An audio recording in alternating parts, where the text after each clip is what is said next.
Alright, hello everybody. On today's episode of This Old Dragon's Lair, I'm going to be tackling a project that has been on my mind for quite a while and I've just never gone through with.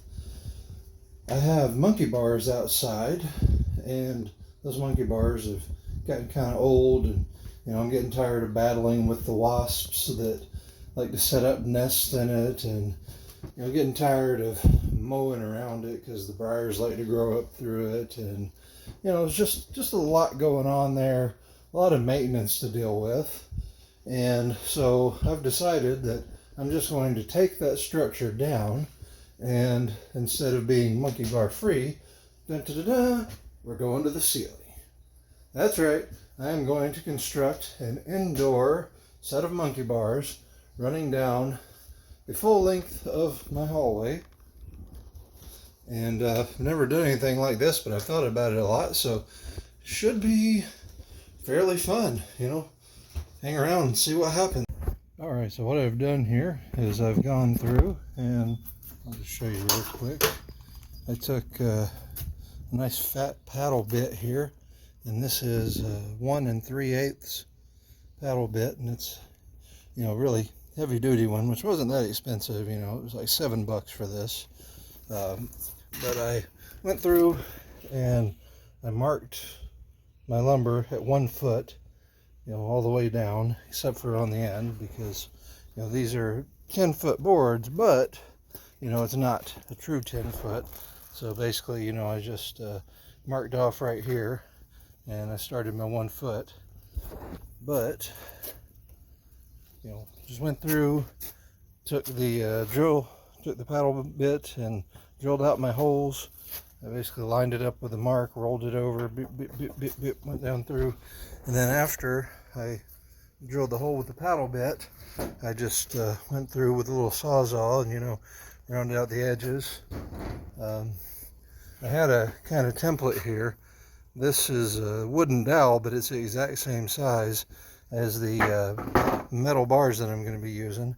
So I just went through with my template and made sure, as I cut, that it would sit down there nice and neat. Put it up against each other, and look at that, fits right in there, works like a charm.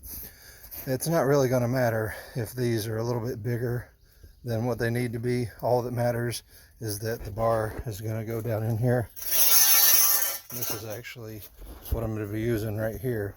This is chain link top rail. Actually, it's way less expensive than the other options that will support you, like black iron and whatnot. See, this is just, if you'll focus there, 1 3/8 by 10 feet top bar. My hallway where I'm putting these bars is 4 feet, so I can get 2 bars out of each top rail, so that's not bad. These things are like $20. That around, see, there we go. Hi. Yeah, so these things are like $20, and I already had some top rail from where I put my chain link together, so I ended up having to buy two of these things from Home Depot. And people might say, oh, it's going to be too flimsy, but on a 4-foot span, just supporting no more than my weight. And granted, I'm a big dude, I'm 300 pounds, but I've already tested this thing. I set up a bar on some structure in the backyard, and I did pull-ups on it, I hung on it, I swung around. I mean, you can feel it do a little dip, little bend, but it's not gonna deform with my weight on it. But that's just me. I mean, if you want to spend the money for black iron, then go ahead. But be warned that black iron is about twice as expensive. For a 10-foot section of I think 1-inch black iron, it was around $40 for that section. So this is my cheap alternative. This is what I'm going with. And all right, well, I'm gonna do some more work and then we'll check back in. I'm doing some down and dirty carpentry here. This thing's going in the top of the hallway, so I'm not putting that much time into sanding it. I've got my little orbital palm sander here, and I'm just taking out the splinters, taking out the rough edges. Oh shit, I'm fogging up here. But what I am going to do, because clearly, I cut these in a certain pattern, so they have to go up a certain way to face each other and be symmetrical. So, one side that I cut on, I didn't think this through before I started cutting and measuring, is that I'm going to flip it. These sides have, these little lumberyard stamps. And so what I'm going to do, like I said, this is, it doesn't have to be pretty. I already ripped one off. There was one, right here, and you can't see it anymore, but I'm just going to take the orbital.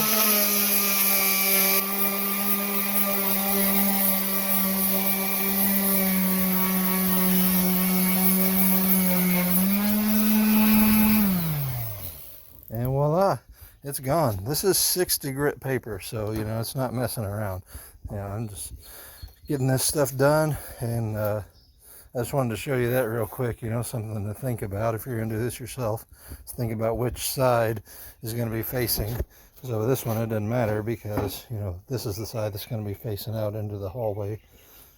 But I'm going to get this other stamp off, and then we're going to put some stain on it. All right, and here we have the stain. I don't know how well you can see that. It's a little cloudy out today, but this is red oak. This is some stain I had left over from another project. And as you can see, I didn't do the top of either of these because you're not going to see it. It's going to be up in the ceiling. And this was just kind of a, another slap job. I got a brush and I brushed my stain on. And after I got all the parts covered that I wanted, the bottom rail and the sides that are going to be showing, I went back and got a paper towel and just, took up the excess stain with that paper towel. And these are going to look pretty neat once they dry and I get them up there. So we're going to have to just give these time to dry. While those are drying, it's about time to feed the koi, so we're gonna come on up here and give you guys a little treat, let you see the koi eat. Everybody loves seeing the fish eat, right? There you go. Nom nom nom. Look at those big guys.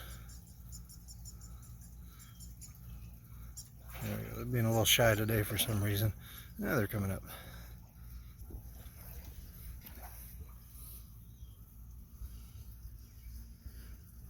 I don't know about you guys, but I do enjoy looking at a pond. There's my bog filter, 100% natural filtration. Keep all the algae out of the water, keep it looking sharp. Got some lilies in the water there, lily pads.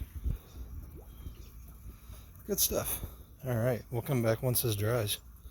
Okay, I figured you didn't need to see me fumbling with the camera while I cut these, but here are my actual bars. Now that I've got them all cut up. These are pretty much the width of the hallway. Is the way I cut the 2x4s. They're just going to drop right down in them. Don't have to fool with trying to get it perfectly flush and all that. This is a much more forgiving method. And like I said, we're just doing some down and dirty carpentry here to make it work. As long as it fits, it sits, we're all good. But these are nasty, some of them.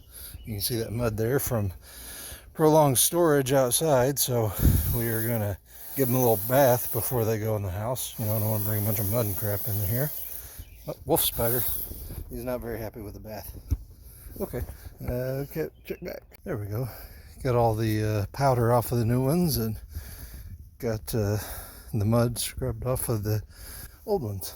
Now we'll let those dry, and we're about ready to go in there and put up the frame on the wall.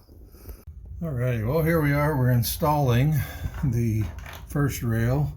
Got my level up here, and I've ran it flush to the wall just to make things easier on myself, and had to come up a little bit because I've got a doorbell right here. That's what that is, a doorbell. And as you can see, I've gone through, and those little marks there on the wall, I've marked my studs, the extremities in the middle. I've marked those all the way down, so I know where to put this sucker. And what I've done here is, instead of these are deck screws. What I'm using here, this is 3.5 inch deck screws with the star bits, because you can drive those much easier and much deeper. And I've put these washers on them, and the reason being is because deck screws, you know, they're meant to hold things down, not to the side.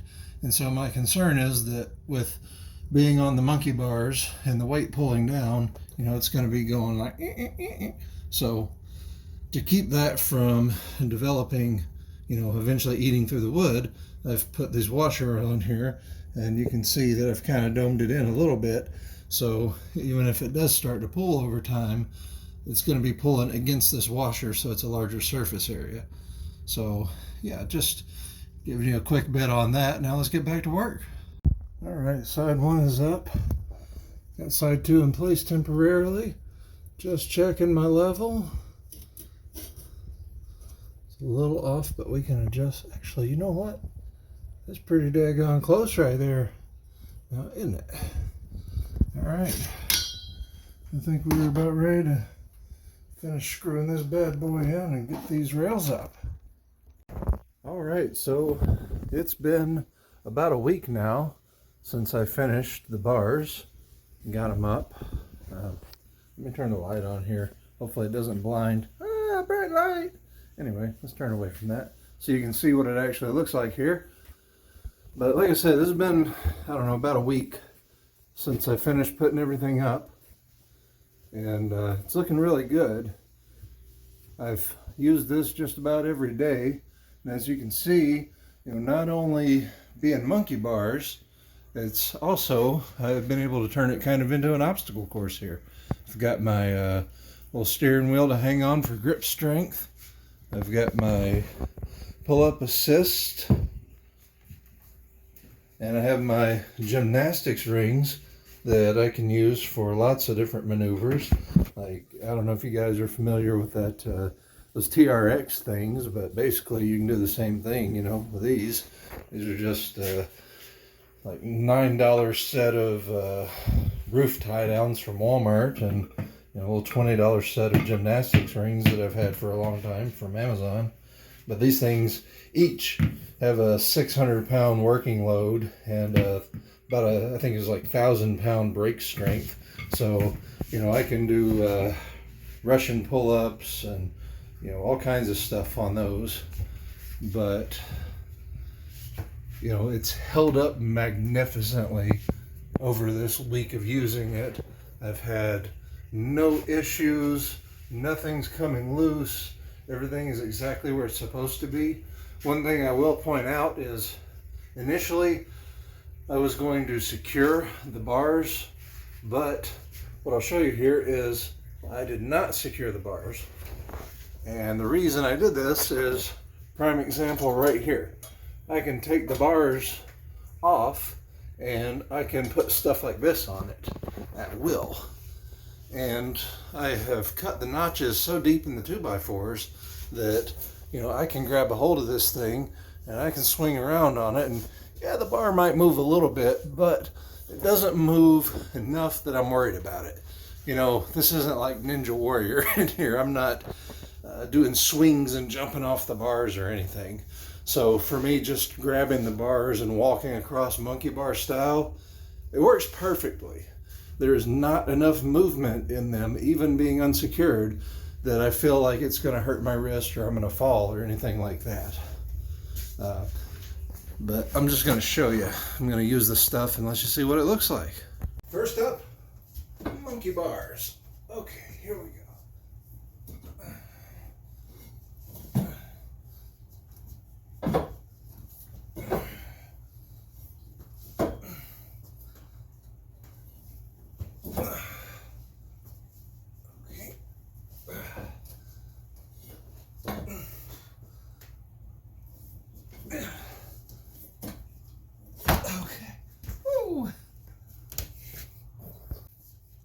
Next, we've got the steering wheel.